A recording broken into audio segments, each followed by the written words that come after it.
Hello everyone and welcome back to the channel. Today we're going to do a quick tutorial on how to wire up the JLU RGB Halo headlights. Now we've done videos in the past where we've shown you how to actually install the actual headlight assembly, so please check us out on our YouTube channel for information in regards to how to install the actual headlight itself. But today we're very specific in regards to how to connect and wire up the Bluetooth controller. So basically, let's go through what comes with the kit. Obviously you have the two headlights. You're going to have plugs to plug directly into the factory harness, and it'll have basically this Bluetooth controller. Now the Bluetooth controller will have a few different outputs, so let's go ahead and get started with that. So the first two is, these are the plugs that essentially go directly to the headlights, and as you can see here, they're marked with left and right, left being the driver's side, right being the passenger side. And basically just plug those right into the back of the headlight. It'll have a plug on there. One of the things that I always like to mention is when you plug in these up, there's basically a little notch right here. You have to match it. Let me see if you guys can see that. As you can see right in there, you have to match it to the one that's on the headlight as well, so that way they can slide in perfectly. So from this side, everything's easy. Now we go to the opposite side. So on the opposite side here, you're going to have basically 4 different wires. And you'll see here there's a left and right wire, which we'll address that here in a second.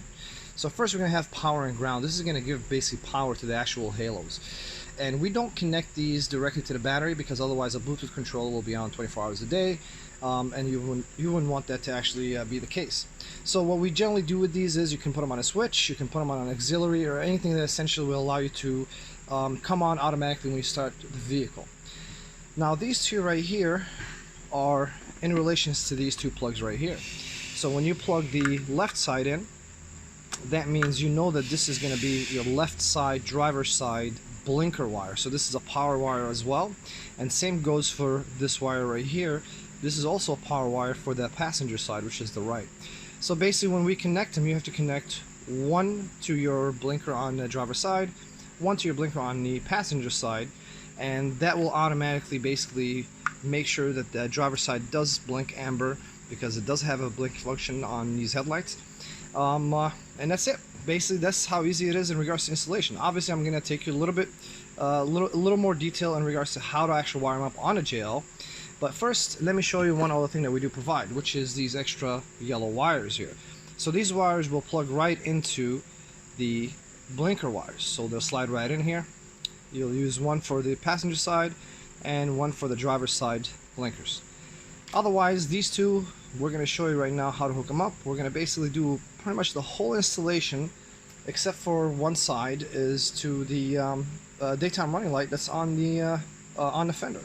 So stay tuned, and we'll go ahead and show you the next step.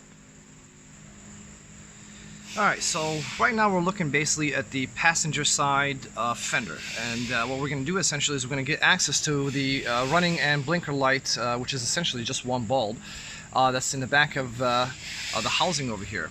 So to get access to it, basically I would like to use a trim kit, or you can use basically a flathead screwdriver, whatever is more comfortable for you, and essentially just pop this out just like that. And then next thing we're going to do is, as you can see here, there's a couple of little bolts that we're going to take out, and that's going to give us a little bit better access. I could actually do this without removing those bolts, but I think for the video's sake, it's going to be much easier for me to basically kind of give you guys more of a visual on it. Alright, so to go ahead and remove these two bolts, essentially need an 8mm socket and a little ratchet, and we'll go ahead and remove those.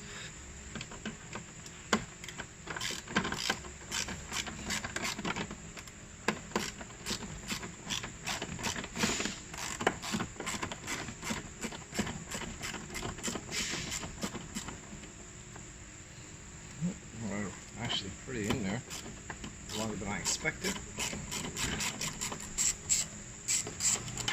There's one, and there's a second one.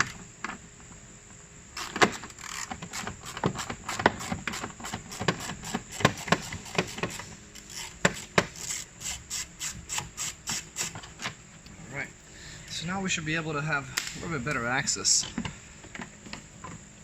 by basically pulling the fender liner back. And what that's going to do is essentially going to give us access to the bulb.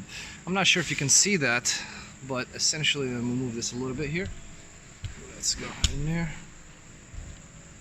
But there is a bulb right over here. Let me just go ahead and remove it. Essentially, if you feel for it, it's right here. It's basically a 7443 bulb. We already had installed our NHF non-hyperflash LED bulb, which does basically white and amber, just in case you guys are interested in that. So this is basically where we're going to do the installation. And to give you a little bit more wire clearance, there's actually a little clip here, which I'd like to show you. Let me just do this. So as you can see here, there's basically a little clip right here holding the little wire loom. So we can just pull that back, and essentially it's going to give us more slack to allow us basically to kind of play with the wire a little bit more. So let me get both hands on there, and I will go ahead and remove it. Alright, so now that we have the wire loom a little bit more clear and allows us basically kind of access it without having to be pulling on it, what we're going to do is essentially we have to test and figure out which wire is for what. So we have 3 wires here, as you can see here. We have a black, which I am fairly sure is going to be the ground, and then you have a basically white with a brown stripe, and then you have a white with a green stripe. So essentially one of these is going to be ground, one of these is going to be for a daytime running light, and one of these is going to be for basically the blinker. I will go ahead and determine which one is which, and what we're going to do is we're going to use basically a test light.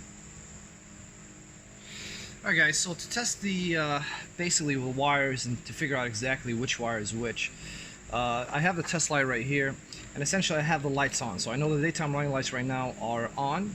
So what I'm going to do is basically poke each one of these wires. I'm pretty sure this is ground, so I'm going to leave that alone. And then we'll go ahead and basically just kind of poke in each one of them until we see the light lights up. Oh, that's not it. So, and oh, that's the one. Alright, so as you can see, basically the one with the brown stripe is the one for the daytime running light, and this one should be the ground. But let's go ahead and test and figure out which one is going to be for the blinker. And the only way to do that obviously is to turn on the blinker and then test the wires to confirm that. You already tested basically the daytime running light, and now what we're going to do is we're going to confirm that this one right here is basically for the turn signal. So as we apply, you can see here I have the turn signals on, and you can see it flashing with the turn signal. So we know now that the black is the ground, the white with the brown stripe is basically the running light, the white with the green stripe is your turn signal. Now we know how we're going to be able to wire our Bluetooth controller. So with the Bluetooth controller is pretty simple from here. Now this was basically the most difficult part, is identifying which wire is which. So with the Bluetooth controller, we're going to have, just like I stated before, 4 of these wires. Now we know we're on the passenger side, which is the right side, and we know that this right side is basically for the blinker, and then we have the power and ground here to actually power up the halos. Now, as I stated before, we don't power these directly to the battery because the Bluetooth control is going to be on 24 hours a day. What I like to do is basically essentially light them up, connect them to the same plug here. So essentially whenever you turn on your lights, the halos will come on.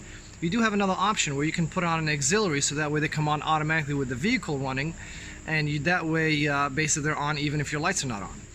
So what do we do here? So I like to use basically self-taps. So these self-tappers are easy to use. You don't have to cut any wires, and basically all you have to do is slide the original wire and basically wire from the Bluetooth controller that matches into these slots, and then you press them in, and basically this piece of metal will make contact between both wires to basically give it power. And as we said here, so the ground essentially out of these 4 wires will be the black, so ground with ground. And then the red wire, which is the power, is going to be basically your white with brown, and that's going to automatically basically turn on the halos whenever you turn on the lights. And then the green with white, you're going to basically utilize the yellow wire for the right side because we are on the passenger side, and basically you'll tap it right into here as well. Now for the left, all we have to do is we're going to use those yellow wires that we provided, and we're going to slide it right up in here, and then basically run it all the way to the opposite side of the car, to the driver's side, and essentially tap it into the green with white wire. And that basically will conclude the whole installation, because at the end of the day is everything else will just plug and play, and these 4 wires are the only things that need to be connected and wired into your existing wiring. Thanks for watching, and let me know if you guys have any other questions in the comments.